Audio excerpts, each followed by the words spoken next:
ओम अक्कलकोट निवासी स्वामी समर्थाय नमः। अवधूत चिंतन श्री गुरुदेव दत्त। श्री स्वामी समर्थ। स्वामी भक्तांनो, असेच स्वामी समर्थांचे गोड आणि प्रेमळ संदेश प्राप्त करण्यासाठी आपल्या चॅनलला नक्कीच सबस्क्राईब करा आणि बेल आयकॉन नक्कीच दाबा। याने तुम्हाला आपले येणारे व्हिडिओज सर्वात अगोदर मिळतील। मित्रांनो, हा व्हिडिओ तुम्ही मोजून 13 मिनिटे नक्कीच ऐका। तुम्हाला स्वामींचा अनुभव येईल आणि तुम्ही ज्याची वाट पाहत होता तीच गोड बातमी आज तुम्हाला मिळणार आहे। त्यामुळे हा व्हिडिओ नक्कीच मनापासून ऐका। स्वामी म्हणतात, जिवंत माणसांच्या भावनाची किंमत ज्याला कधी समजली नाही ना, त्याला दगडामध्ये भाव कसा सापडणार। म्हणून त्याला देव आहे की नाही यावरच जास्त प्रश्न असतात। म्हणून मित्रांनो, तुम्ही नेहमीच देवावर विश्वास ठेवला पाहिजे। एक ना एक दिवस तुमचा नक्कीच येतो। मित्रांनो, तुमच्या आयुष्यामध्ये भरपूर अडचणी येतील, पण त्या अडचणींमध्ये स्वामी तुमच्यासोबत उभे आहेत एवढे फक्त तुम्ही लक्षात ठेवा। आपलं जगणं दुसऱ्यांसाठी जेवणातल्या मिठासारखं असावं। पहिलं तर दिसत नाही, पण नसलं तर जेवणच जात नाही, आणि असंच आपलं असायला पाहिजे। जर नशिबात असेल तर निघून गेलेलं पण परत येईल, पण नशिबात नसेल तर आलेलंही निघून जाईल। त्यामुळे नको त्या अपेक्षा बाळगू नका आणि जे मिळतंय ते सांभाळायला शिका। नात्याच्या झाडाला जर विश्वासाचं पाणी आणि प्रेमाचं खत असलं ना, तर त्या झाडाला गैरसमजाची कीड ही कधीच लागत नसते। म्हणून शक्य असेल तेवढी इमानदारीने मेहनत करा आणि बाकी देवावर सोडा। जे होईल ते चांगलंच होईल असा विचार तुम्ही नक्कीच करा। जीवनातील प्रत्येक परिस्थिती तात्पुरती असते। जेव्हा तुमच्या जीवनाचे चांगले दिवस असतील तेव्हा तुम्ही त्याचा पूर्ण आनंद घ्या, आणि जेव्हा दिवस चांगले नसतील तेव्हा लक्षात ठेवा की ते कायमचे राहणार नाहीत, आणि विश्वास ठेवा तुमचे चांगले दिवस मार्गावर आहेत।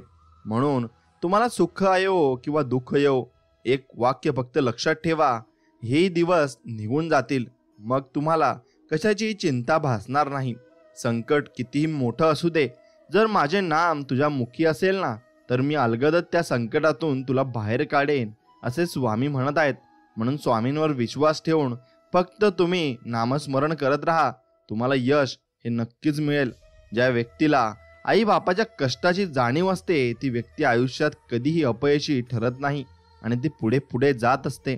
स्वतःला एकटे कधी समजू नका, कारण तुमच्यासोबत विश्वास आहे, तुमच्यासोबत तुमचे स्वप्न आहेत, तुमच्यासोबत एक कला आहे, आणि तुमच्यासोबत एक पॉझिटिव्ह माइंडसेट आहे। सर्वात महत्त्वाचं, तुमच्यासोबत स्वामी आहेत। मग कशाला कोणी पाहिजे आता। चला पुढे आणि प्रयत्न करत राहा, यशस्वी नक्कीच होणार आहेत। ज्यामुळे जाशील तू अशा काळोखात, त्यावेळी तुझी सावलीही सोडेल तुझी पाठ। पण घाबरू नकोस बाळा, स्वामीच पकडतील तुझा हात, आणि अशा संकटामध्ये स्वामी आपल्या पाठीशी उभेच असतात। माझं नाव पण चांगलं होईलच, कारण स्वामींना माहिती आहे मी कधीच कुणाचं वाईट केलं नाही, आणि जो व्यक्ती कधीच कुणाचं वाईट करत नाही त्याचंही कधीच वाईट होत नाही, हे तुम्ही समजून घेतलं पाहिजे। मनात नसतानाही अनपेक्षितपणे काही मिळतं तेव्हा ते एकतर आपल्या चांगल्या कर्माचं फळ असतं, किंवा कोणाच्या तरी आशीर्वादाचं बळ नक्कीच असतं। म्हणून आपण एकटे आहोत असा विचार करून कधीही खचून जाऊ नका। उलट आपण एकटेच पुरेसे आहोत असा विचार करून तुम्ही ठाम राहायला शिकलं पाहिजे। प्रत्येक क्षणाचा आनंद घेऊन जगा, कारण गेलेली वेळ परत येत नाही, आणि येणारी वेळ कशी असेल हे सांगताही येत नाही।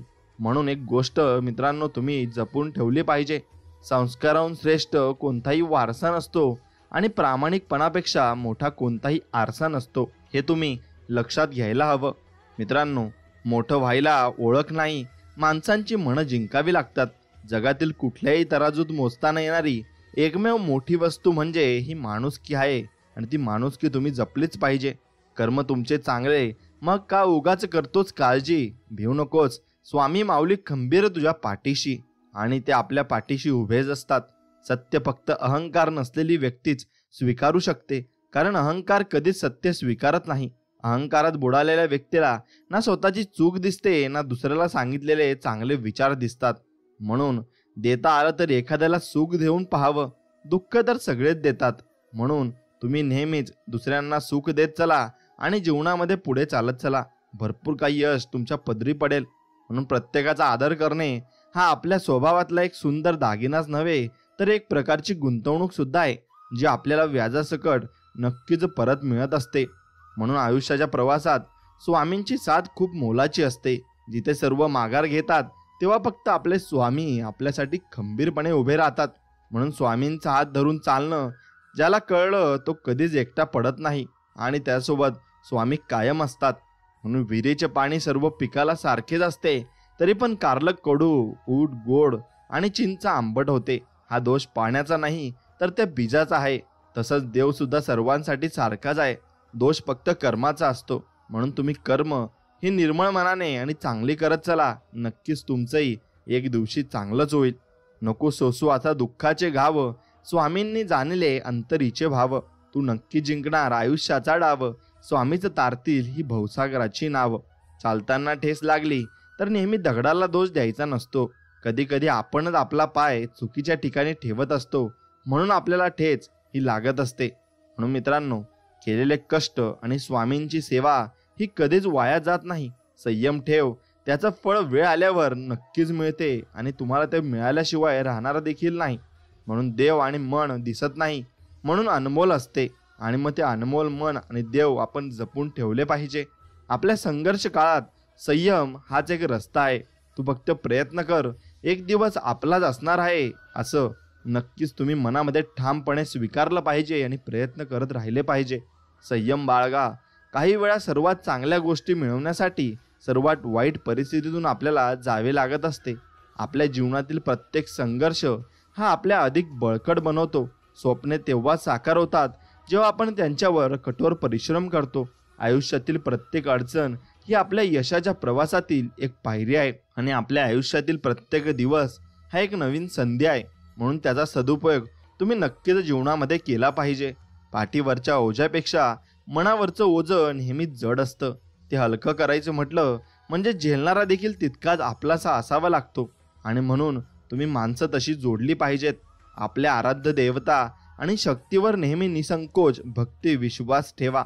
योग्य वेळी ती देवता आणि शक्ती इतकं देते की मागायला काही तुम्हाला उरतच नाही. वाटतात तितक्या सोप्या नसतात कर्तव्याच्या वाटा. कोणाच्या तरी सुखासाठी थांबावं लागतं. मनातलं दुःख मनातल्या कोपऱ्यात लपवावं लागतं. गैरसमज नको म्हणून जगाला हसून दाखवावं लागते. म्हणून ओल्या पापडांच्या आड असलेलं पाणी आडोशाला जाऊन पुसावं नक्कीच लागतं. म्हणून मित्रांनो, कळीत मिटलेलं फूल आणि पोटात जपलेलं मूळ उमलत जाताना पाहण्याचं भाग्य फक्त झाडाला आणि आईला मिळतं. कधीतरी आपल्या आईच्या डोळ्यात बघा. तो असा एक आरसा आहे ज्यात तुम्ही कधीच मोठे दिसणार नाहीत. म्हणून तुम्ही त्यांना जपलं देखील पाहिजे आणि जपून ठेवलंही पाहिजे. मित्रांनो, आपण सुंदर असो किंवा नसो, पण शब्द सुंदर असले पाहिजे. कारण लोक चेहरा विसरतात पण शब्द कधीच विसरत नाही. स्वामी आमचे गुरु, इथूनच आमचं अस्तित्व सुरू. आणि असेच आमचे गुरु आहेत आणि त्यांची आराधना आपण दररोज केली पाहिजे. नशिबात असेल तर सगळ्यांनाच मिळते, पण नशिबात नसते ते फक्त श्री स्वामी समर्थांच्या दरबारात मिळत असते. म्हणून मागायला विसरू नका. संयम बाळगा. काही वेळा सर्वात चांगल्या गोष्टी मिळवण्यासाठी सर्वात वाईट परिस्थितीतून तुम्हाला एक दिवशी नक्कीच जावे लागेल. म्हणून संकटे येतील तेव्हा गुरुवचन विसरू नकोस. सुखाचे क्षण येतील तेव्हा सन्मार्गाला सोडू नकोस. बस एवढंच ध्यानात ठेव. आपल्या आराध्य देवता आणि शक्तीवर नेहमी निसंकोच भक्ती विश्वास ठेवा. योग्य वेळी ती देवता आणि शक्ती इतकं देते की मागायला काही आपल्याजवळ उरतच नाही. म्हणून सर्वात श्रीमंत ते आहेत जे थोडेसे समाधानी आहेत. कारण समाधान ही निसर्गाची संपत्ती जरूर आहे. म्हणून जीवन दिले तू सांभाळणारही तूच. आशा नाही विश्वास आहे. दुःख निवारणारही तूच. निश्चिंत राहा, मी पाठीशी आहे. खरा होई जागा श्रद्धेसहित. कसा होसी त्याविन तू स्वामी भक्त. म्हणून तुमच्या मनामध्ये श्रद्धा ठेवा आणि स्वामींवर निसंकोच विश्वास ठेवा. नक्कीच ते सर्व काही आपल्याला देतील. कौतुक करणाऱ्या अनेक व्यक्तींपेक्षा प्रोत्साहित करणारी एक व्यक्ती नक्कीच सोबत असावी. ज्या आयुष्यातील सर्व नकारात्मकतेला नक्कीच पुरून उरेल आणि मग आपलं जीवन अगदी सफल होऊन जाईल. जेव्हा मेहनत करून सुद्धा स्वप्न पूर्ण होत नाहीत तेव्हा रस्ता बदला, सिद्धांत नाही. कारण झाड नेहमी पानं बदलतात, मुळ्या नाही. म्हणून भगवद्गीतामध्ये स्पष्ट लिहिलंय, निराश होऊ नको, कमजोर तुझी वेळ आहे. तू नाहीस आणि एक दिवस नक्की जिंकशील. संकटे येतील तेव्हा गुरुवचन विसरू नकोस. सुखाचे क्षण येतील तेव्हा सन्मार्गाला सोडू नकोस. बस एवढंच आपण करायचं आहे. कितीही गायले तुझे भजन तरी भरत नाही माझे मन. झालो मी समाधानी त्या दिवशी जेव्हा झाले स्वामी तुझे दर्शन. आणि असे अलौकिक दर्शन मी दररोज करत असतो. मित्रांनो, म्हणून तुम्ही स्वामींचं दर्शन करूनच तुमच्या कामाला सुरुवात केली पाहिजे. आपल्या देवावर निसंकोच विश्वास ठेवा. नक्कीच सर्व काही सफल होऊन जाईल. स्वर्गात पण जे सुख मिळणार नाही ना, ते तुमच्या चरणाशी आहे. कितीही मोठी समस्या असू दे, समर्थ तुमच्या नावातच समाधान आहे. आणि हे समाधान प्राप्त करण्यासाठी नक्कीच आम्ही तुमचं दररोज नामस्मरण करू, असा निर्धार मित्रांनो तुम्ही मनात धरा. संगत अशा लोकांशी ठेवा जे तुमच्या गैरहजेरीत पण तुमची बाजू नक्कीच मांडतील आणि तुमच्याविषयी मनात चांगले विचार ठेवतील. म्हणून आयुष्याचा मार्ग निवडताना आई वडिलांचं मत नक्की घ्या. कारण जेवढं तुमचं वय नसतं तेवढा त्यांचा अनुभव मात्र नक्कीच असतो. वेळ काळ कोणासाठी थांबत नाही आणि कोणालाही थांबवता ती येतही नाही. म्हणून कर्माचे भोग हे भोगून संपतात. आणि भक्ती केल्याने संकट येणारच नाही ना, असं कधीच होत नसतं. पण भक्ती करून संकटाचा वेग मात्र नक्कीच कमी करता येत असतो. जसं की तिथे हात जाणार होता ना, तिथे फक्त बोटावर निभावलं असं आपण कधी कधी म्हणत असतो. पण हे करण्यासाठी सुद्धा तुम्हाला स्वामी भक्तीत राहावं लागेल आणि स्वामींची भक्ती करावी लागेल. म्हणून चांगल्या माणसांना चांगल्या गोष्टी या उशिराच मिळतात. फक्त संयम ठेवा, तुझी वेळ पण लवकर देणार आहे. म्हणून स्वप्न मोफतच असतात. फक्त त्यांचा पाठलाग करताना आयुष्यात बरीच किंमत आपल्याला मोजावी लागत असते. अडचणीत असताना स्वामींचे स्मरण होणे म्हणजे स्वार्थ आणि संकटात असो किंवा नसो सदैव अविरत स्वामींचे ध्यान नामस्मरण करणे म्हणजे स्वामीवरती प्रेम आणि भक्ती होय, हे समजून घ्या. स्वामी म्हणतात, उशिरा मिळेल पण सर्वोत्तम मिळेल. स्वामींची केलेली भक्ती व त्याचं मुखातून घेतलेलं नाव कधीच वायात जात नसते आणि ते शेवटपर्यंत तुमच्या सोबत असते. आपण कुणाचे वाईट केले नाही तर आपले वाईट होऊ शकत नाही, हा विश्वास स्वतःत रुजवून बघा. जीवनात हवा तो बदल नक्की तुम्हाला जाणवू शकेल. म्हणून तुला तुझ्या कर्माची फळे मिळो हे वाक्य आशीर्वाद म्हणूनच कानी पडावं बस. इतकं निर्मळ तुम्हाला राहायचं आहे आणि तेवढं निर्मळ तुम्ही राहिलात तर मग तुम्हाला या जगामध्ये कोणीही यशाच्या शिखरावर जाण्यापासून रोखू शकत नाही आणि थांबवू शकत नाही. म्हणून एखाद्याला आपली किंमत नाही कळाली म्हणून नाराज नाही व्हायचं.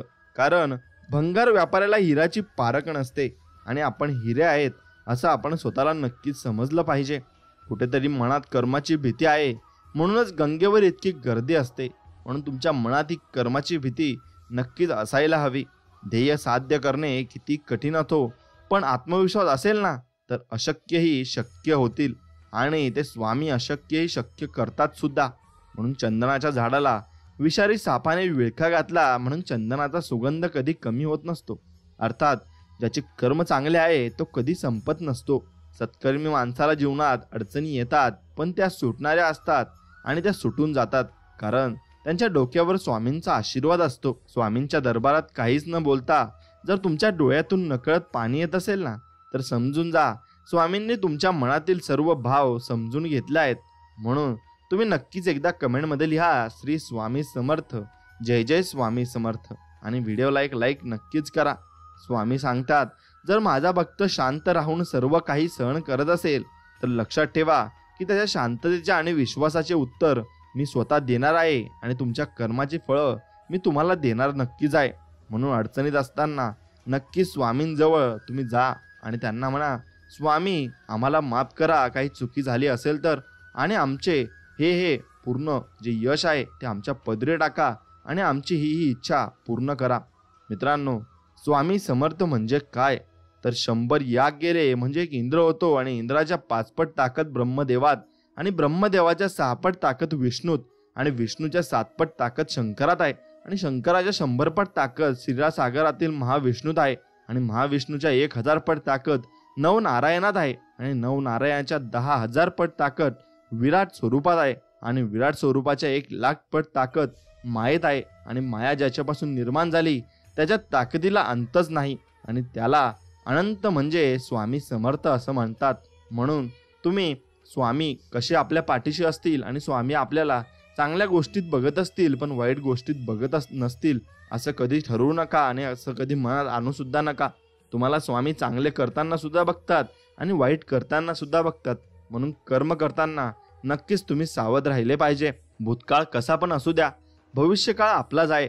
लढायचं आणि घडायचं एवढंच फक्त तुम्ही लक्षात ठेवायचं आहे.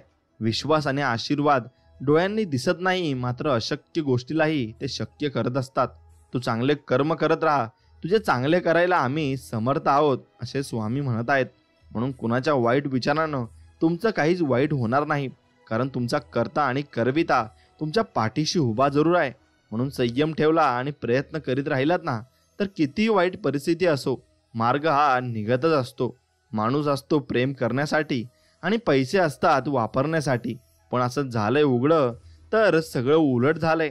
माणसांचा वापर केला जातो आणि पैशावर नक्कीच मात्र प्रेम केलं जात आहे. म्हणून तुम्ही पैशावर प्रेम न करता माणसांवर प्रेम करायला शिका आणि माणसं जमवायला शिका. शेवटी तेच तुमच्या कामाला नक्कीच येतील.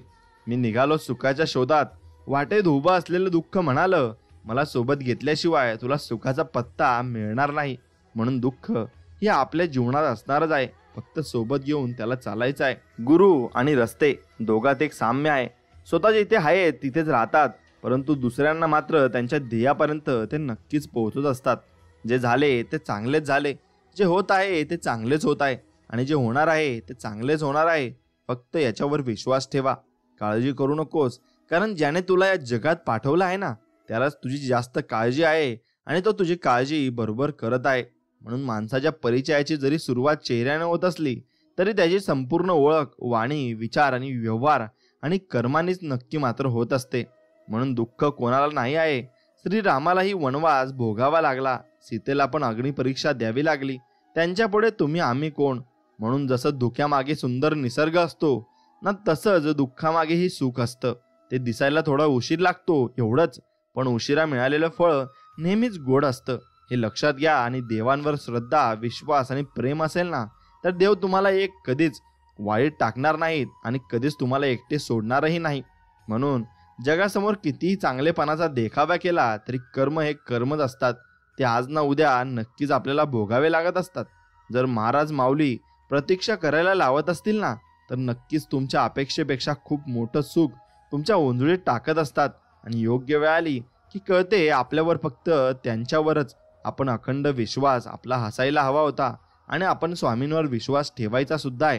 काही वेळा मन सांगतं की लोकांसोबत तसेच वागायचं जसे ते आपल्यासोबत वागतात, पण परत मन सांगतं की जर आपण त्यांच्यासारखं झालो तर त्यांच्यात आणि आपल्यात काय फरक राहिला, असं आपलं मन म्हणत असतं.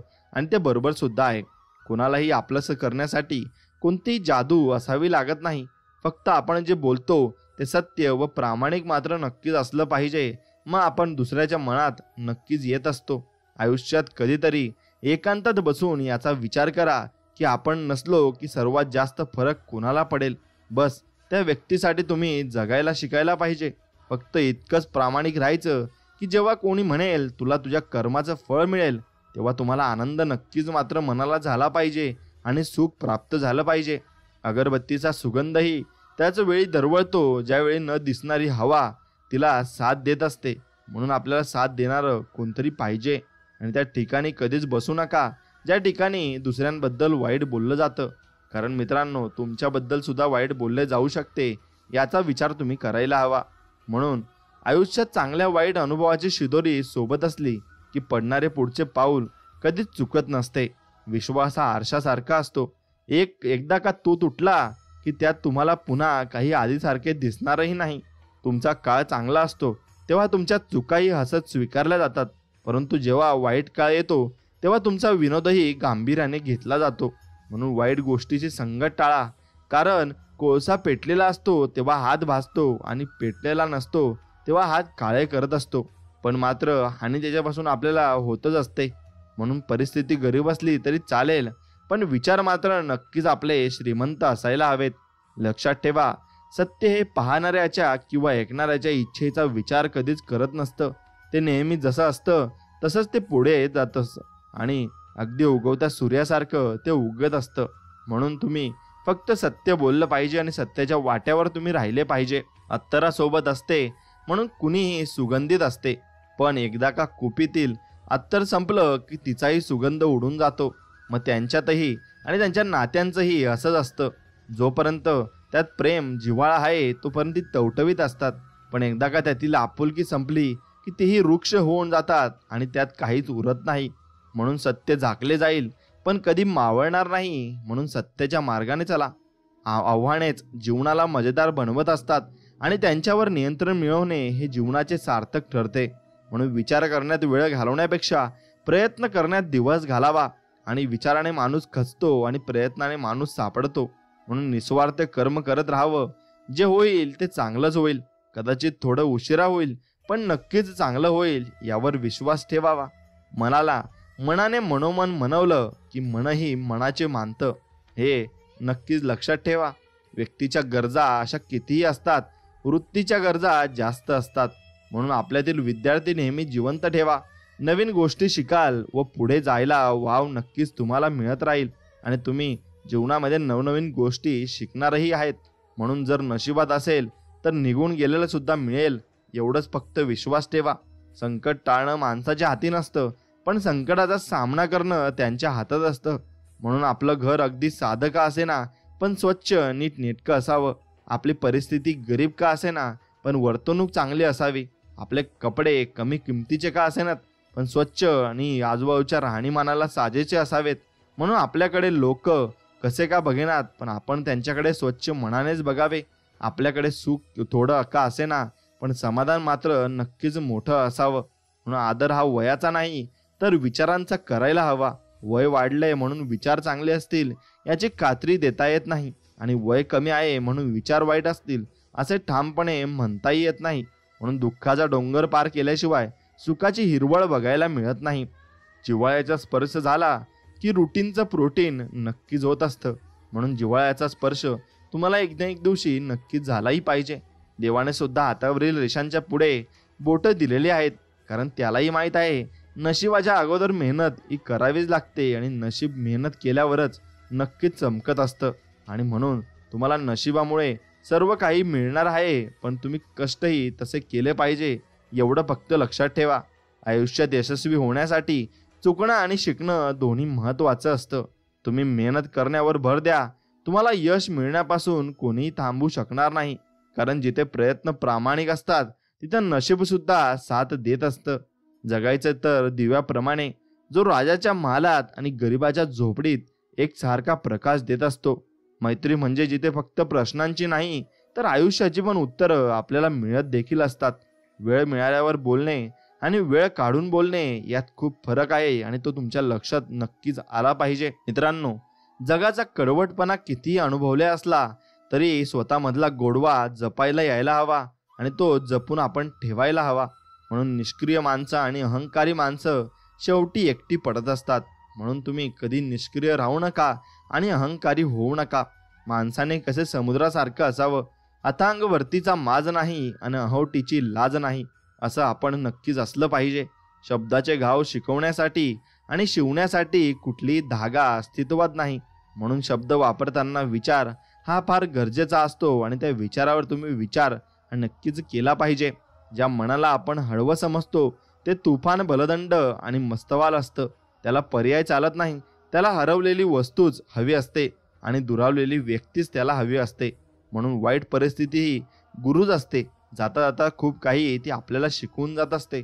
म्हणून आपल्याकडून आपण काय चुकलो आणि काय शिकलो यावर आपण नक्कीच आयुष्यामध्ये लक्ष दिलं पाहिजे. स्वतःच्या वक्तव्यावर इतका सरळपणा व कणखरपणा ठेवा ना की चांगल्या लोकांना त्याची चव आणि वाईट लोकांना त्याचा ठसका लागला पाहिजे.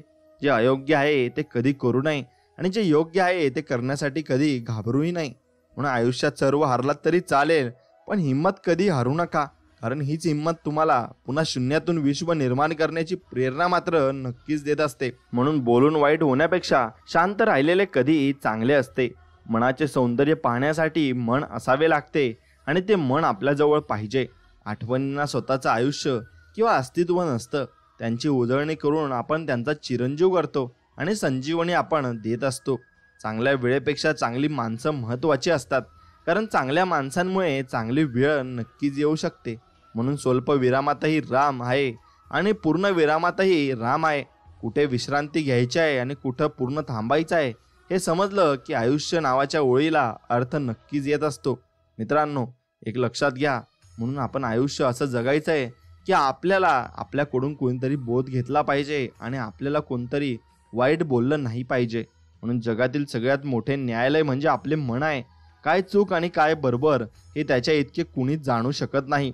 आत्मविश्वासाची ढाल मजबूत असेल तर विरोधकांच्या उलाढालीची भीती आपल्याला नक्कीच वाटणार नाही. थोडी वेडेपणाही असावा जगण्यात, कारण जास्त समजूतदारपणा आनंद हिरावून घेत असतो. आणि काही माणसं पुस्तकासारखी असतात, जास्त जवळ धरली की वाचता येत नसतात.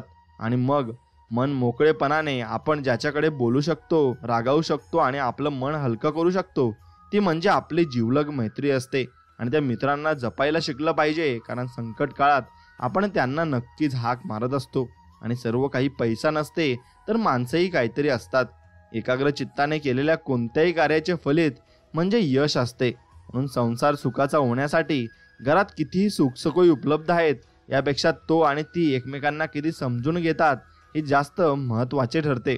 म्हणून पुन्हा प्रयत्न करण्यास घाबरू नका, कारण यावेळी सुरुवात शून्यातून होणार नाही, ती अनुभवाने होणार आहे. आणि नक्कीच अनुभव तुम्हाला भरपूर वर घेऊन जाणार आहे. मित्र बनून प्रियकर बनणं सोपं असतं, प्रियकर बनून नवरा बनणं हे सुद्धा सोपं असतं. कठीण असतं नवरा बनून प्रियकर राहणं आणि बायकोला मैत्रिणीसारखं समजून घेणं. आणि हे जेव्हा आणि ज्याला जमतं ना, त्याला त्या नवऱ्याला सुंदर दिसणाऱ्या मैत्रिणीची आणि बायकोला समजून घेणाऱ्या मित्राची नक्कीच गरज भासत नसते. म्हणून आपण एकमेकात गुंगून राहायला हवं, आणि तरच आपलं जीवन सफल बनत जाईल. म्हणून जीवनात आपला सर्वात सुंदर सोबती म्हणजे आपला आत्मविश्वास आहे. वर्तमान काळ आखीव असला की भविष्य काळ रेखीव बनत असतो. शब्द खूप छोटा आहे, पण याचा अर्थ फार मोठा आहे, जाणीव. कारण जाणीव ठेवणं प्रत्येकाला जमत नसतं, आणि जो ठेवतो तो नक्कीच माणुसकीला जपत असतो. आणि माणुसकी ही शेवटपर्यंत आपण जपून ठेवली पाहिजे. बाहेरच्या जगात स्वतःचं नाणे खरं करत असून नुसतं चालत नाही, तर ते वाजवून दाखवण्याची किमया असावी लागते. त्यासाठी थोडं धाडस हवं, आणि ते आपण नक्कीच निर्माण करायला हवं. अख्खं पण तिथेच दाखवायचा जिथं आपल्या शब्दांना आणि भावनांना आपली किंमत असते. म्हणून नाती इलेक्ट्रिक करंट सारखी असतात. चुकीची जुळली तर आयुष्यभर आपल्याला झटके, आणि योग्य जुळली तर तुमचं पूर्ण आयुष्य प्रकाशमय करून टाकतात. म्हणून मेंदूत अहंकार नसावा, डोळ्यात आपुलकी असावी, ओठात गोडवा असावा आणि काळजात आत्मीयता असावी. एवढ्या गोष्टी तुमच्याजवळ असल्या की मग तुम्हाला चांगली व्यक्ती होण्यासाठी कोणत्याही पदवीची गरज भासत नाही आणि लागणार सुद्धा नाही. लक्षात ठेवा, जिथे तुमचा हेतू चांगला असतो तिथे सोबती कमी आणि विरोधक जास्त उभे असतील. म्हणून सिमेंटमधूनही शिकायला मिळते. जोडण्यासाठी नम्र असणे आवश्यक आहे, आणि नक्कीच तुम्ही नम्रही तितकेच असायला हवे. मग तुम्ही जास्त नम्र पण राहू शकत नाही, कारण लोक फायदा उचलतील. मग तुम्ही विचार करून जीवन जगायला हवं. कधी कधी आपल्या विचारांचा प्रभाव आपल्या वागण्यावर होतो. मग मनात बरंच काही असलं तरी गप्प राहावं वाटतं, आणि कुणाशी वाद नको आणि संवादही नको असं आपल्याला वाटत असतं. कुणीही पाहत नसताना आपलं काम जबाबदारीने करणे म्हणजे प्रामाणिकपणा आहे. म्हणून शुभ सकाळ म्हणजे शब्दांचा खेळ, विचारांची चविष्ट ओळी भेळ, मनाचा सुखद मेळ, आणि आपल्या जीवनात भावाच्या लोकांसाठी सकाळचा काढलेला थोडा वेळ नक्कीच आपल्या आयुष्याला रंगवून टाकत असतो. आणि भरपूर भक्तिमय आपण होत असतो. आणि त्यामध्ये ज्या कुटुंबात संस्कारांचा वास असतो त्या घरात सुख शांतीचा निवास नक्कीच असतो. आणि तो निवास असतो तरच आपलं जीवन हे सुखमय आणि समाधानकारक असतं. म्हणून एक गोष्ट लक्षात ठेवा, व्याकुळावस्थेत स्वतःची जी ओळख होते ना, ती वास्तवता आहे हे फक्त तुम्ही पूर्ण आयुष्यभर लक्षात ठेवलं पाहिजे. आणि म्हणून तुम्ही जीवन जगताना शब्द हे किल्लीसारखे असतात. कधी मन मोकळं करतात तर कधी तोंड हे बंद करत असतात. संकटांचा काळ प्रत्येकाचा ठरलेला असतो, पण तो कायम मुक्कामाला राहत नसतो.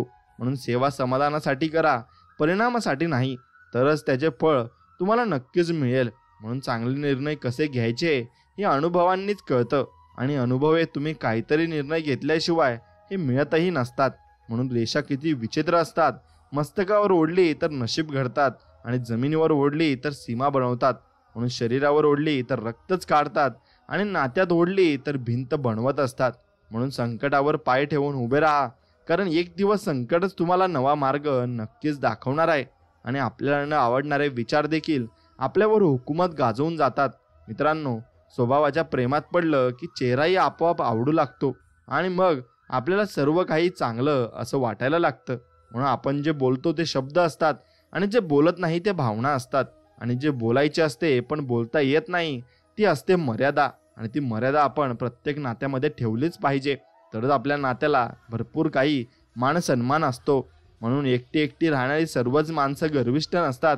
काही अनुभव असे मिळालेले असतात की पुन्हा ते सहन करण्याची इच्छा त्यांच्यात उरलेली नसते. पायाचं दुखणं आणि संकुचित विचार माणसाला कधीच पुढे जाऊ देत नाही. तुटलेली लेखणी आणि इतरांशी ईर्ष्या स्वतःचं भाग्य लिहूही देत नाही. म्हणून कामाचा आळस आणि पैशांचा लोभ माणसाला मोठं होऊ देत नाही. आपणच खरे आहोत, बाकी सर्व खोटे, हा विचार माणसाला माणूस होऊच देत नाही. म्हणून बदला घेण्यात वेळ वाया घालवू नका. ज्यांनी तुम्हाला दुखावलं त्यांना वेळ आल्यावर त्यांच्या कर्माचे फळ हे नक्कीच मिळेल, याच्यावर फक्त विश्वास ठेवा. आयुष्य फार सुंदर आहे, ते फक्त चांगल्या विचारांनी आपल्याला जगता यायला हवं. म्हणून फुले हरण्याची भीती फुलदाणीला असते, झाडाला नसते. शंका संकटांचे डोंगर निर्माण करते आणि विश्वास डोंगरातून बाहेर पडण्याचा मार्ग हा निर्माण करत असते. म्हणून भावना त्यालाच कळतात ज्याला जाणीव असते. म्हणून त्याच लोकांना आपण सोबत ठेवलं पाहिजे आणि त्यांचीच आपण संगत ठेवली पाहिजे. मग बघा तुमचे जग कसे बदलून जाते. मित्रांनो, हा व्हिडिओ तुम्हाला मनापासून आवडला असेल तर नक्कीच आपल्या व्हिडिओला एक लाईक करा आणि कमेंटमध्ये श्री स्वामी समर्थाय नमः असं नक्कीच टाईप करा. अपरंपार समृद्धी तुमच्या अगदी हाताशी आहे, मात्र ती प्राप्त करण्यासाठी तुम्ही तुमचे मानसिक नेत्र उघडायला हवेत आणि अनंत संपदेचे हे भांडार निरखून पाहायला हवे. तुमच्या आत अफाट समृद्धीचा खजिना आहे. अनेक वैभवशाली, सुखद आणि भरपूर समृद्ध जीवन जगण्यासाठी तुम्हाला जे जे हवे ते सगळे त्यातून तुम्ही मिळवू शकता. म्हणून अनेक लोकांना त्यांच्या स्वतःच्या अव्यक्त समर्थ्याची जाणीवच नसते, कारण त्यांना त्यांच्या आत दडलेल्या अनंत बुद्धिमत्तेच्या व पारावर प्रेमाच्या या खजिन्याचा पत्ताच नसतो. तुम्हाला त्या खजिन्यातून जे हवे ते मिळवू शकता. मग जेव्हा लोखंडाच्या तुकड्यात चुंबकीय गुण निर्माण केले जातात तेव्हा तो तुकडा त्याच्या वजनाच्या 12 पट वजन उचलू शकतो. पण त्यांचे चुंबकीय गुण काढून घेतले तर आता तो साधे हलकेसे एक पक्षी पिसही उचलू शकत नाही. मग त्याचप्रमाणे जगात 2 प्रकारचे लोक असतात. एक असे जे अशा चुंबकीय गुणांनी भारलेले आहेत आणि त्यांच्यात आत्मविश्वास व श्रद्धा ही ठासून भरलेली आहे आणि त्यांना माहीत असते की त्यांचा जन्म यशस्वी होण्यासाठी, जिंकण्यासाठी झालेला आहे. म्हणून बाकीच्या इतर बऱ्याचशा लोकांमध्ये हे गुण नसतात आणि ते भीती आणि शंका कुशकांनी नक्कीच ते भरलेले असतात. मित्रांनो, जेव्हा त्यांच्यासमोर एखादी संधी येते तेव्हा ते म्हणतात, जर मी असफल झालो तर मग माझे आर्थिक नुकसान होऊन असते, मग इथे लोक माझ्यावर हसू शकतात. अशा प्रकारचे लोक जीवनात जास्त पुढे जात नाहीत आणि त्यांच्यातील भीतीने त्यांना जागीच जखडून ठेवलेले असते. मग तुम्ही सुद्धा एक चुंबकीय व्यक्ती बनू शकाल. जेव्हा पुढील सनातन रहस्याचा शोध घ्याल तर व त्याचा व्यवहारात उपयोग कराल आणि ते करायला लागाल तेव्हाच तुम्ही सफल होऊ शकता. सनातन रहस्य काय आहे? समजा तुम्हाला कोणी या सनातन रहस्याबद्दल विचारले तर मग तुम्ही काय उत्तर द्याल? परमाणु ऊर्जा? नाही. अंतरिक्षातील एक ग्रहांवरचा प्रवास? कृष्ण विवर? नाही. यापैकी काहीच नाही. मग हे सनातन रहस्य आहे तरी काय? एखाद्याला ते कुठे सापडेल? मग त्याला कसे समजावून घेता येईल व कृतीत कसे आणता येईल? उत्तर अगदी सोपे आहे. हे रहस्य आहे तुमच्या स्वतःच्या अचेतन मनात दडलेली अद्भुत चमत्कार घडून आणणारी शक्ती व सामर्थ्य आहे. तुमच्या अचेतन मनाची अद्भुत शक्ती आहे. मित्रांनो, एकदा का तुम्ही तुमच्या दडलेल्या या अचेतन मनाच्या शक्तीच्या संपर्कात आलात तर तिचा अडलेला प्रवाह मुक्त केलात की मग तुम्ही तुमच्या जीवनात अधिक सत्ता, अधिक संपत्ती आणि अधिक चांगले स्वास्थ्य आणि अधिक सुख आणि अधिक आनंद प्राप्त करू शकता. तुम्हाला या शक्तीला प्राप्त करण्याची गरज नाही, कारण ती तुमच्यात आधीपासूनच आहे आणि तुम्ही फक्त तिचा उपयोग कसा करायचा हे शिकायचं आहे. तुम्ही तिला समजावून घ्यायला हवे, ज्यामुळे तुम्ही तुमच्या जीवनातील सगळ्या क्षेत्रांमध्ये तिचा वापर मात्र नक्कीच करू शकाल. या विचारांमध्ये स्पष्ट केलेल्या सोप्या तंत्राचे व प्रक्रियांचे जर तुम्ही पालन केले तर तुम्हाला आवश्यक हे ज्ञान प्राप्त होईल आणि तुम्ही तिला समजू शकाल.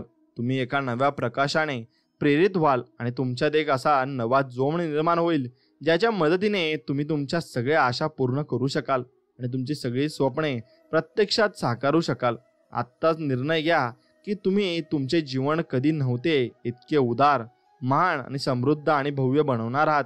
मग तुमच्या अचेतन मनात खोलवर अपरंपार शहाणपण, शक्ती व तुम्हाला जे जे आवश्यक आहे त्याचा अपार पुरवठा आहे आणि तुम्ही त्याला विकसित व व्यक्त करावे यासाठी ते तुमच्या वाट पाहत आहे.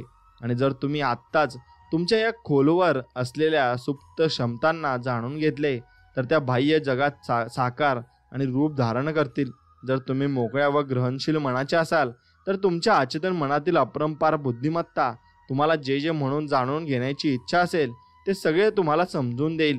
आणि अगदी कोणत्याही क्षणी आणि कोणत्याही ठिकाणी तुम्ही नवे विचार व कल्पना प्राप्त करू शकता, नवीन शोध लावू शकता, संशोधन करू शकता, नवीन कलाकृतींना जन्म देऊ शकता आणि तुमच्या अचेतन मनातील अपार प्रज्ञा तुम्हाला आश्चर्य वाटावे असे नवलाईचे ज्ञान प्राप्त करून देऊ शकते. मग तिला तुमच्यासमोर प्रकट होऊ द्या आणि मग पहा ती तुमच्या जीवनात कशी एक परिपूर्ण अभिव्यक्तीची आणि तुम्ही खरोखर ज्या स्थानी असायला हवे त्या स्थानाच्या प्राप्तीची मार्ग दाखवत असते. तुमच्या अचेतन मनाने तुम्हाला दिलेल्या शहाणपणामुळे तुम्ही आदर्श जोडीदाराला तसेच योग्य व्यावसायिक भागीदाराला तुमच्याकडे आकर्षित करू शकाल आणि तुम्हाला हवा तितका पैसा कसा कमवायचा हे शक्ती तुम्हाला शिकवतील आणि मग तुम्हाला असे आर्थिक स्वातंत्र्य देईल ज्यामुळे तुम्ही तुमच्या मनाच्या इच्छेप्रमाणे बनवू शकाल, करू शकाल व वागू शकाल. विचार, भावना, शक्ती आणि प्रकाश, प्रेम आणि सौंदर्याच्या या आंतरिक विश्वात शोध लावणे हा तुमचा अधिकारच आहे आणि त्याची ताकद अदृश्य जरूर आहे पण ते विराट आहे व महान शक्तिशाली आहे. म्हणून तुमच्या प्रत्येक समस्येचे उत्तर जर प्रत्येक गोष्टीचा कार्यकारणभाव तुम्हाला तुमच्या अचेतन मनात सापडेल आणि जेव्हा तुम्ही या सुप्त शक्ती जागृत कराल तेव्हा मुबलकता, सुरक्षितता व सुख व अधिकार प्राप्तीसाठी आवश्यक ती शक्ती आणि शहाणपण तुमच्या ताब्यात नक्कीच येईल. आणि या अचेतन मनाच्या शक्तीने लोकांना पांगळ्या अवस्थेतून उचलून त्यांना पुन्हा एकदा परिपूर्ण शक्तिशाली आणि मजबूत बनवलेले मी पाहिले आहे. आणि त्यांच्या मनाने बंधनाच्या सगळ्या साखळ्या तोडून त्यांना सुख, स्वास्थ्य आणि आनंदी अभिव्यक्तीच्या मुक्त गगनात विहार करायला पंख दिलेले आहेत. आणि तुमच्या अचेतन मनात चमत्कारी उपचारक बल आहे आणि जे त्रस्त मनाला बरे करू शकते आणि भंगलेल्या हृदयाला जोडूही शकते. पण तुम्हाला सगळ्या प्रकारच्या भौतिक आणि शारीरिक बंधनातून मुक्त ते नक्कीच करू शकते. म्हणून कार्यकारी आधाराची गरज आपल्याला आहे. जर तुम्ही कोणत्याही क्षेत्रात प्रगती करू इच्छित असाल तर मग त्यासाठी तुम्हाला पुढचे पहिले पाऊल उचलणे अनिवार्य असेल आणि तुम्हाला एक सार्वत्रिक उपभोगाचा कार्यकारी आधार शोधावा लागेल. तुम्ही तुमच्या अचेतन मनाच्या शक्तीचा वापर करण्यात कुशलता प्राप्त करण्याआधी तुम्हाला त्या शक्तीची तत्वे, सिद्धांत समजून घ्यायला हवेत. आणि एकदा ती तत्वे समजून घेऊन त्या शक्तीचा वापर तुम्ही करायला लागलात की तुमच्या लक्षात येईल की त्यामुळे तुम्हाला विशिष्ट परिणाम निश्चितच मिळतील आणि विशिष्ट ध्येयांच्या व निश्चित उद्दिष्टांच्या परिपूर्तीसाठी या शक्तीचा तुम्ही वापर नक्कीच करू शकाल.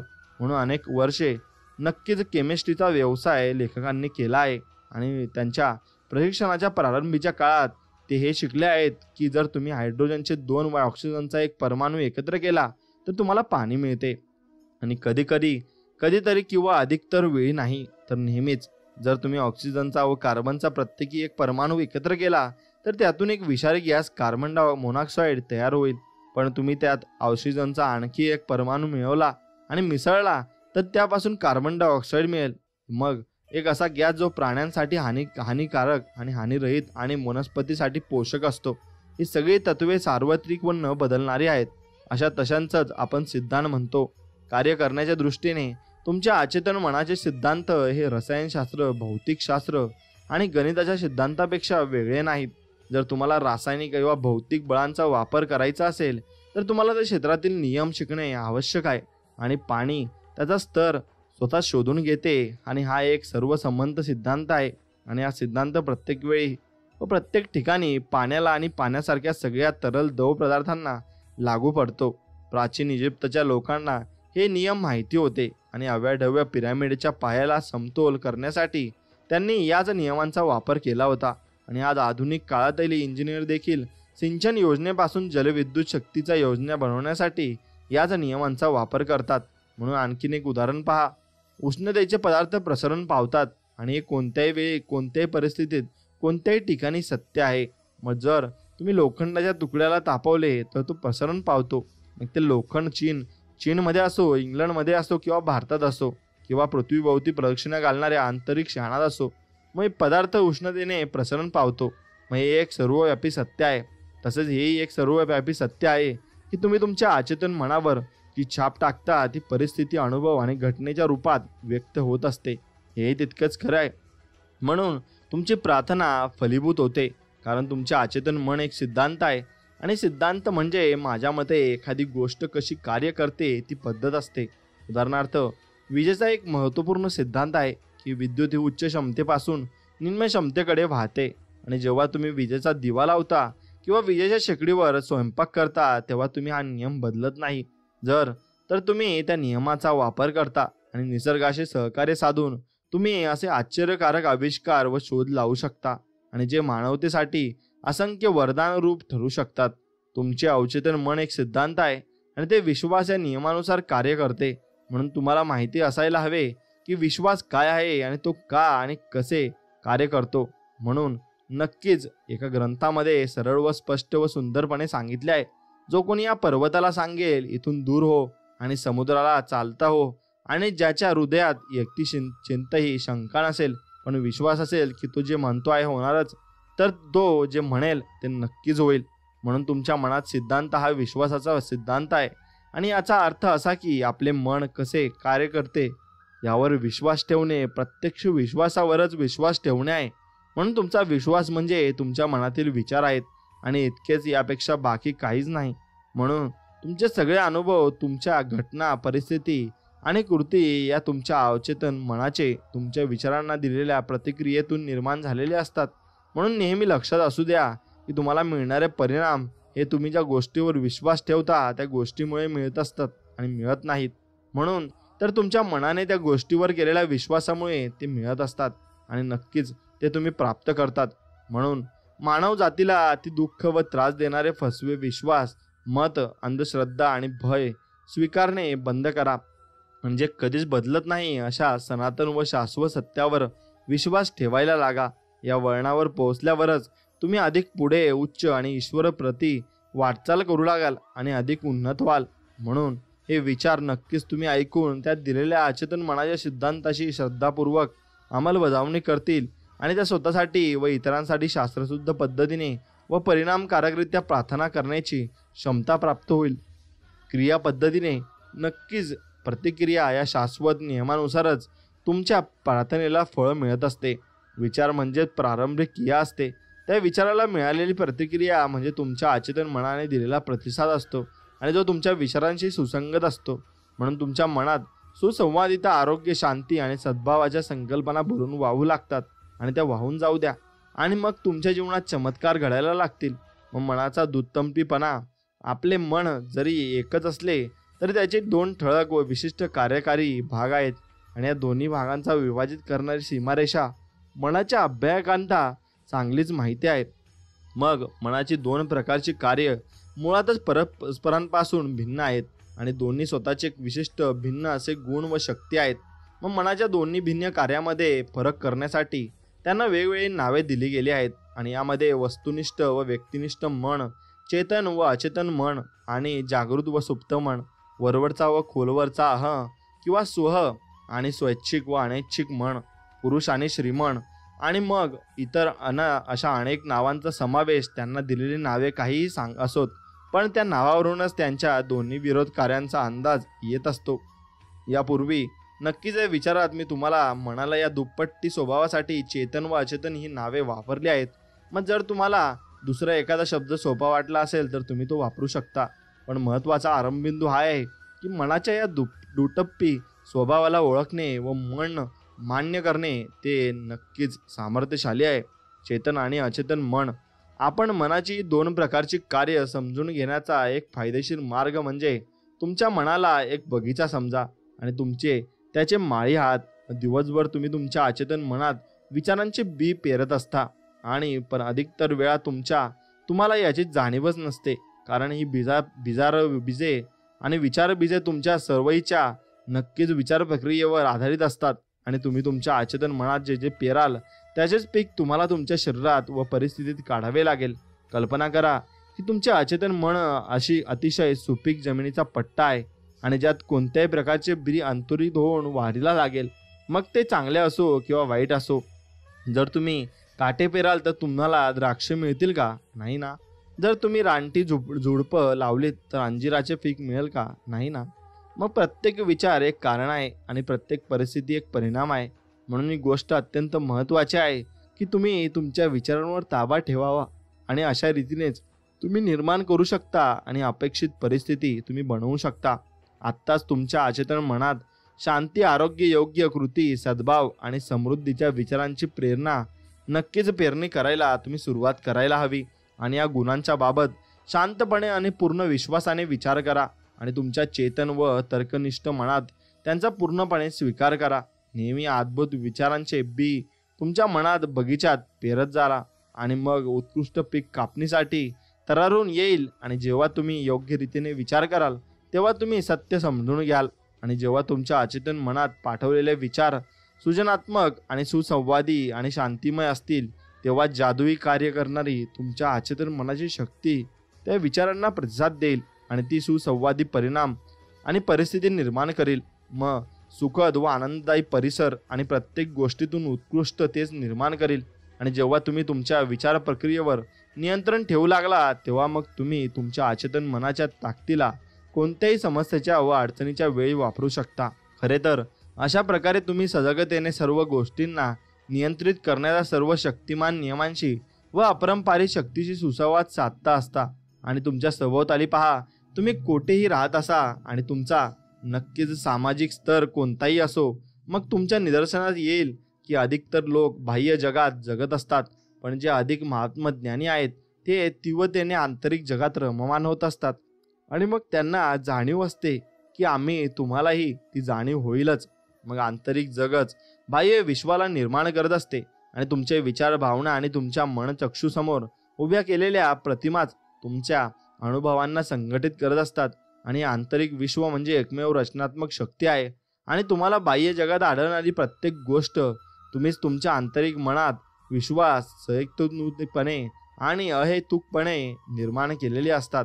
जर तुम्ही चेतन व अचेतन मनाच्या क्रिया प्रतिक्रियाबाबतचे सत्य शिकून घेतले तर मग तुम्ही तुमचे पूर्ण जीवन बदलू शकता. आणि जर तुम्हाला बाह्य परिस्थितीत बदल हवा आहे तर तुम्ही कारण बदलले पाहिजे. आणि अधिकतर लोक परिस्थिती आणि घटना बदलण्यासाठी त्यांच्याशी संघर्ष करतात. आणि असे करणे म्हणजे खरे तर वेळेचा हा श्रमाचा भयंकर मोठा अपव्यय आहे. आणि ही परिस्थिती कोणत्या कारणामुळे निर्माण झाली आहे तेच त्यांना समजत नसते. तुमच्या आयुष्यातून गोंधळ, विसंवाद, कमतरता आणि मर्यादा दूर करण्यासाठी त्यांचे मूळ कारण दूर केले पाहिजे. आणि मूळ कारण आहे तुम्ही ज्या रीतीने तुमच्या अवचेतन मनाचा वापर करता, ती पद्धत आणि ज्यात तुम्ही जे विचार, चित्रे व प्रतिमा भरता ते सगळे याला कारणीभूत ठरतात. कारण बदला आणि तुम्ही पाहाल की परिणाम पण बदलेल. आणि खरेच हे इतके सोपे आहे. आपण सगळे अथांग स्मृतीच्या सागरात विहारत आहोत आणि तुमचे चेतन मन तुमच्या अचेतन विचारांबाबत अत्यक्ष संवेदनक्षम असते. आणि हे चेतन विचार असा साचा बनवित असतात आणि ज्यात तुमचा अचेतन मनाची पारतर आणि पारावार, बुद्धिमत्ता, शहाणपण आणि महत्त्वपूर्ण जोम आणि शक्ती प्रवाहित होत असतात. जर तुम्ही त्या चेतन विचारांचा साचा सकारात्मक दिशेने आकाराल तर मग त्यात प्रवाहित होणारी अचेतन मनाची अपार ऊर्जा आणि तुमच्या अधिकाधिक लाभासाठी वळवता येईल. म्हणून या विचारात आणि या प्रकरणात अचेतन मनाच्या नियमांना कसे लागू करायचे याबाबत तुम्ही नक्कीच मजबूत आणि विशिष्ट उदाहरणांचे पुरावे नक्कीच तुम्ही ऐकू शकाल. आणि एकदा तुम्ही या तंत्राचा वापर करायला शिकले की मग तुम्ही गरिबीच्या आणि व अभावाच्या जागी विपुलता व समृद्धी, अंधश्रद्धा आणि अज्ञानाच्या ऐवजी ज्ञान व शहाणपण व आंतरिक संघर्षाऐवजी शांती आणि अपयशाच्या जागी यश आणि दुःखाच्या ऐवजी आनंद, अंधकाराऐवजी तेजोमय प्रकाश आणि विसंगतीऐवजी सुसंगती आणि भीतीच्या ऐवजी विश्वास आणि श्रद्धा अनुभवाल. आणि यापेक्षा अद्भुत वरदान दुसरे कोणते असेल? मग हेच वरदान तुम्हाला लाभायला लागेल. बहुतेक महान शास्त्रज्ञ, कलाकार, कवी, गायक, लेखक आणि संशोधक यांना चेतन आणि अचेतन मनाच्या कार्याची प्रगाढ समज असते, पण या ज्ञानापायीच तर त्यांना त्यांचे उद्दिष्ट गाठण्याचे बळ मिळते. एकदा महान ऑपेरा गायक एनरिको केरुसो हे स्टेजवर येण्याच्या भीतीने ग्रासले होते. मग ग्रासून गेले. भीतीमुळे त्यांना गळ्याची स्नायू आखडले गेले आणि त्यांच्या स्वरयंत्राला जणू पक्षपात झाला आणि मग ते निकामी झाले. स्टेजवर येण्याचा पोशाख घालून ते स्टेजच्या मागे उभे होते आणि त्यांच्या कपाळावरून घामाच्या धारा वाहू लागल्या. त्यांना ऐकायला आतुरलेल्या हजारो श्रोत्यांसमोर त्यांना काही क्षणातच उभे राहायचे होते आणि गायचे होते. थरकापत ते स्वतःशी म्हणाले, मी गाऊ शकणार नाही, ते सगळे माझ्यावर असतील आणि माझी कारकीर्द संपली. मग ते त्यांच्या ड्रेसिंग रूमकडे जायला वळले. नंतर अचानक थांबले आणि ओरडले, माझ्यातला लहान मी माझ्यातली मोठ्या मीच गळा दाबायचा प्रयत्न करत आहे. ते पुन्हा स्टेजच्या दिशेने वळले व ताठ उभे राहिले आणि इथून निघून जा, चालता हो. आणि त्यांनी लहान मीला उद्देशून आज्ञा केली आणि मोठा मी माझ्यापर्यंत गाऊ इच्छितो. मग केरुसोसाठी मोठा मी म्हणजे त्यांच्या अवतेचन मन आणि मनाची असीम शक्ती आणि शहाणपण होते. आणि ते मोठ्याने ओरडू लागले, चालता हो, चालता हो, मोठा मी गाणार आहे. आणि त्यांच्या अचेतन मनाने त्यांच्या आतील महत्त्वाच्या ताकदीचा प्रवाह मुक्त करीत त्यांना प्रतिसाद दिला. आणि जेव्हा त्यांच्या स्टेजवर बोलावले गेले तेव्हा ते स्टेजवर जाऊन उभे असे आणि भव्य दमदारपणे गायले की श्रोते मंत्रमुग्ध होऊन ऐकतच राहिले. तुम्ही अगोदर जे शिकला आहात त्याच्यावरून तुमच्या लक्षात आले असेल की केरुसोला मनाच्या या दोन पातळ्या माहिती होत्या. आणि मग तार्किक आणि अचेतन किंवा अतार्किक. आणि आपले अचेतन मन प्रगती क्रियाशील असते आणि ते तुमच्या विचारांनुसार प्रतिक्रिया करीत असते. जेव्हा तुमचे मन केरुसोचा लहान मी आणि भीती, चिंता व तणावाने ग्रासलेले असते तेव्हा या भावनांमुळे तुमच्या अचेतन मनात नकारात्मक भावना निर्माण होतात. आणि कधी या विचारांमुळे चेतन मन तीव्र भीती, माघार आणि निराशेने भरून जाते. तुमच्या बाबत कधी असे घडले तर तुम्ही देखील महान केरुसच्या उदाहरणाप्रमाणे वागू शकता. तुमच्या मनात खोलवर निर्माण झालेल्या अतार्किक भावनांना तुम्ही अधिकारवाणीने व ठामपणे आदेश देऊ शकता. तुम्ही म्हणू शकता, चुप बस, शांत रहा आणि मी पूर्णपणे माझ्या नियंत्रणात आहे. तू माझ्या आज्ञेचे पालन केलेच पाहिजे आणि तू माझ्या आदेशाचा ताबेदार आहेस. आणि जिथे तुझा संबंध नाही तिथे तू उगाच लोडबोड करू नकोस. जेव्हा तुम्ही खोलवरच्या स्वतःच्या अतार्किक चळवळीशी अधिकारवाणीने व ठामपणे बोलता तेव्हा मग काय होते ते पाहून तुम्ही आश्चर्यचकित व्हाल. तुमचे मन सुसंवादी व शांत भावनांनी भरून जाईल. आणि म्हणून या मनाला अचेतन किंवा व्यक्तिनिष्ठ मन म्हटले जाते. दोन्ही मनांच्या कार्यपद्धतीतील ठसठशीत फरक असतो. चेतन मन जहाजाच्या कप्तानासारखे असते. कप्तान जहाजाला दिशा देतो आणि मग इंजिन रूम मधील कर्मचाऱ्यांनाही तोच आदेश देतो. त्यांच्या आदेशानुसार ते कर्मचारी बॉयलर व विविध यंत्रे हाताळत असतात. त्यांना हे माहिती नसते की ते कोठे जात आहेत. ते फक्त कप्तानाच्या आदेशाचे पालन करीत असतात. मग जहाजाच्या तुकड्यावर उभ्या असलेल्या या माणसाने त्यांच्याकडील कंपास, होकायंत्र इत्यादी उपकरणांनी दिलेल्या माहितीचा अर्थ लावून चुकीचे आदेश दिले तरी इंजिन रूममध्ये लोक त्याच्या आदेशाचे पालन करतील. कारण तो त्यांचा बॉस आहे आणि तो काय करीत आहे त्याला माहिती असायला हवे. ज्यामुळे जहाजाच्या क्रूचे सदस्य त्यांच्याशी वाद घालत नाहीत. ते फक्त त्यांच्या आदेशाचे पालन करतात. जसा जहाजाचा कप्तान जहाजाचा मालक असतो आणि इतर त्यांचे आदेश मानतात, तसेच तुमचे चेतन मन तुमच्या जहाजाचा कप्तान व मालक आहेत. तुमचे शरीर, तुमचा परिवेश आणि तुमच्या सगळ्या बाबींचा जहाजाचा तुमचे चेतन मन कशावर विश्वास ठेवते व काय स्वीकारते यावर आधारित असलेल्या तुमच्या आदेशाचे पालन आणि तुमचे अचेतन मन मुकट्याने करीत असते आणि ते त्याबाबत काही प्रश्न करीत नाही. तसेच ते आदेश कशावर आधारित आहेत याच्याशी त्याला कर्तव्य नसते. बस तुमच्या आदेशाचे पालन करणे एवढेच त्याला समजते. जर तुम्ही पुन्हा पुन्हा स्वतःशीच म्हणत राहिलात मला हे परवडणार नाही तर तुमचे अचेतन मन तुमचे हे शब्द खरे करते आणि तुम्हाला हवे ते तुम्ही खरेदी करू शकणार नाही हे पाहणे ते त्याचे काम असते. जोपर्यंत तुम्ही म्हणत राहता मला ती गाडी, ते घर विकणे घेणे आणि विकत घेणे आहे, अमुक ठिकाणी सुट्टी घालवायला जाणे शक्य नाही, तोपर्यंत तुम्ही खात्री बाळगा की तुमचे अचेतन मन तुमच्या आदेशाचे पालनच करीलच. मग तुम्हाला आयुष्यभर त्या वस्तूंचा अभाव मग सलत राहील आणि मग तुम्हाला वाटते की परिस्थिती तशीच आहे आणि तुम्हाला कधी कळतच नाही की तुम्ही तुमच्या नकारात्मक विचारांमुळे ती परिस्थिती निर्माण केली आहे. मग मागच्या क्रिसमसच्या पूर्वसंध्येला साऊथ कॅलिफोर्नियातील युनिव्हर्सिटीत शिकणारी नीना डब्ल्यू या नावाची एक तरुणी बिवर्ली हिल्सच्या एका महागड्या शॉपिंग सेंटरमध्ये फिरत होती आणि बफेलो, न्यूयॉर्क येथे असलेल्या तिच्या कुटुंबियांसोबत ती येणाऱ्या सुट्ट्या घालवणार होती आणि त्याच्याबाबत भावी योजना करण्यात तिचे मन गुंगून गेले होते. मग शॉपिंग सेंटरच्या एका दुकानात मांडून ठेवलेल्या शोकेसमधील एक सुंदर स्पॅनिश कातडी बॅगने तिचे लक्ष वेधून घेतले आणि तिने त्या बॅगकडे आबाळभूतपणे पाहिले आणि तिचे लक्ष त्या बॅगच्या किमतीच्या टॅगकडे गेले आणि तिचा विश्वास रोखला गेला. ती स्वतःशी म्हणत होती, अशी भारी बॅग मी कधीच घेऊ शकणार नाही. तितक्यात अचानक तिला त्या माझ्या व्याख्यानातून मी म्हटलेले वाक्य आठवले. असे लेखक म्हणतात, कधीही एखाद्या नकारात्मक वाक्याला पूर्ण करू नका, त्याला तात्काळ उलटून सकारात्मक करा आणि तुमच्या जीवनात चमत्कार घडतील. मग दुकानाच्या काचेतून त्या बॅगकडे निरखून पाहत ती म्हणाली, ही बॅग माझी आहे आणि ती विक्रीसाठी आहे. मी तिचा मानसिकरित्या स्वीकार केला आहे आणि आता ती मला मिळावी हे पाहण्याचे काम माझे अचेतन मन नक्कीच करेल. त्या दिवशी संध्याकाळी ती आपल्या नियोजित पतीला डिनरसाठी भेटली आणि त्याच्या हातात उंची आवरण लपेटलेली एक भेटवस्तू होती आणि श्वास रोखून तिने ते आवरण दूर केले. आणि त्या दिवशी सकाळी तिने पाहिलेल्या व स्वतःशी मानलेल्या बॅगसारखीच बॅग त्यात होती आणि तिचे मन सकारात्मक अपेक्षेने भरून टाकले होते. आणि नंतर तिने ती बॅग तिच्या खोलवरच्या म्हणजे अचेतन मनाकडे पाठवून दिली आणि ज्याच्याकडे अपेक्षापूर्तीचे सामर्थ्य होते. नंतर नीनाने मला सांगितले की माझ्याजवळ ती बॅग खरेदी करण्या इतके पैसे नव्हते, तरी आता ती माझी आहे. आता मला समजले आहे की पैसा व मला हवे असलेले इतर सगळ्या गोष्टी मला कोठे मिळतील आणि माझ्यातील कधीही न संपणाऱ्या कुबेराच्या खजिन्यातून त्या मला मिळत राहतील. मग तिच्या अवचेतन मनाने कसा प्रतिसाद दिला. मग माझ्या एका व्याख्यानातल्या हजर असलेल्या रू ए नावाच्या एका महिलेने पत्र एका महिन्यापूर्वी मिळाले आणि ती लिहिते. असे लेखक म्हणतात की मी एक 75 वर्षाची विधवा आहे आणि मुले मोठे होऊन दूर गेलीत आणि मी थोड्याशा पेन्शनवर सरकारतर्फे मिळणाऱ्या मदतीवर एकाकीपणे जगत होते. माझे जीवन आशाहीन व उजाड झाले होते.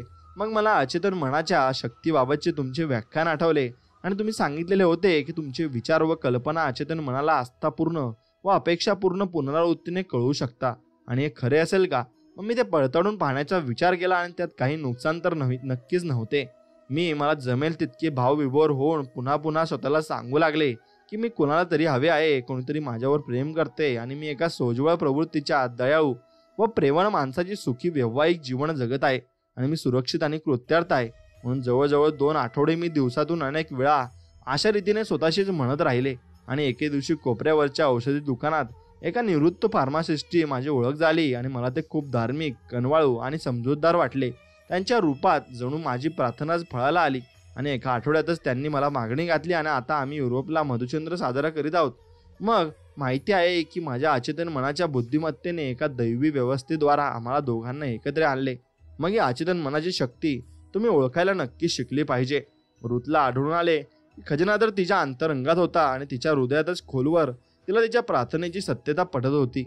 मग तिचा हा ठाम सकारात्मक भाव तिच्या अवचेतन मनापर्यंत जे एक सृजनशील साधन आहे आणि त्याचा वापर आपण नक्की चांगल्या प्रकारे केला पाहिजे आणि त्याचा फायदा आपण मनापासून उचलला पाहिजे. मित्रांनो, झिरपत गेला ज्या क्षणी तिने तिच्या इच्छांना तिच्या मनासमोर यशस्वीपणे साकार केले, मग त्या क्षणी तिने तिच्या मनाने आकर्षणाच्या नियमानुसार तिच्या मानसिक चित्राला वास्तवात मूर्तिमंत केले आणि खरे तर गहन शहाणपण व प्रगाढ बुद्धिमत्तेने भरलेल्या तिच्या अंतर्मनाने एक दैवी व्यवस्थेद्वारे तिला व तिच्या नव्या पतीला एकत्र आणले. आणि या गोष्टीचा विचार कराच, ज्या गोष्टी सत्य आहेत, ज्या गोष्टी प्रामाणिक आहेत आणि ज्या गोष्टी न्याय आहेत, त्या ज्या चांगल्या व पवित्र आहेत. जर जगात असे काही गुण असतील आणि त्यांची स्तुती करायची असेल तर नक्कीच तुम्ही विचार केला पाहिजे आणि त्या गोष्टींचा विचार तुमच्या मनात आला पाहिजे. म्हणून तुम्ही काही गोष्टी लक्षात ठेवा. त्या म्हणजे खजिना तुमच्या आत आहे आणि तुमच्या इच्छापूर्तीसाठी तुमच्या अंतरंगात पहा. सगळ्या युगातील महान मानवांचे रहस्य म्हणजे त्यांच्या मनाच्या शक्तीशी संपर्क साधण्याची व तिला प्रवाहित करायची त्यांची कुवत आहे आणि तुम्ही अगदी तसेच करू शकता. तुमच्या सगळ्या समस्यांची उत्तरे तुमच्या मनाजवळ आहेत. जर झोपवायच्या आधी तुमच्या मनाने सांगितलं मला सकाळी 6 वाजता उठायचे आहे, तर ते तुम्हाला नेमके त्यावेळी जागे करेल. आणि तुमचे अचेतन मन तुमच्या शरीराचा निर्माण करता आहे आणि ते तुमचा उपचार करू शकते. बाळ अंगाईगीत एकच झोपी जाते, त्याप्रमाणे रोज रात्री परिपूर्ण आरोग्याचा विचार करीत झोपी जा आणि तुमचा विश्वासू सेवक तुमच्या अचेतन मन तुमच्या आज्ञेचे पालन करील. आणि प्रत्येक विचार म्हणजे एक कारण आहे आणि प्रत्येक परिस्थिती एक परिणाम आहे. जर तुम्ही नक्कीच तुम्ही पुस्तक लिहू इच्छिता तर अद्भुत नाटक तुम्ही लिहू शकता आणि तुमच्या श्रोत्यांना उत्तम भाषण देऊ इच्छिता तर तो विचार प्रेमपूर्वक व भावविभोर होऊन तुमच्या अचेतन मनाला कळवा आणि ते तुमच्या विचारानुरूप प्रतिसाद नक्कीच तुम्हाला देईल. मग तुम्ही जहाज चालवणारे एखाद्या कप्तानसारखे आहात आणि कप्तानाने अचूक आदेशच घ्यायला हवेत, नसता जहाज बुडेल. आणि अगदी तसेच तुम्ही विचार व प्रतिमांच्या रूपात तुमच्या अचेतन मनाला अचूक व योग्य आदेशच द्यायला हवेत, कारण तुमच्या सगळ्या अनुभवांना तेच तर नियंत्रित करते व त्याच्यावर परिणाम करते. हे मला परवडणार नाही किंवा हे मी करू शकणार नाही असे उद्गार कधी काढू नका. तुमचा अचेतन मन तुमचा प्रत्येक शब्द खरा करीत असते आणि तुमच्याजवळ जी वस्तू खरेदीजोगे पैसे असणार नाही किंवा तुम्ही जे करू इच्छित ते करण्यासाठी कुवत तुमच्याजवळ असणार नाही याची काळजी तुमच्या अचेतन मन घेईल. म्हणून ठामपणे म्हणा, माझ्या अचेतन मनाच्या शक्तीच्या माध्यमातून मी सर्व काही करू शकतो. आणि जीवनाचा नियम हा विश्वासाचा नियम आहे.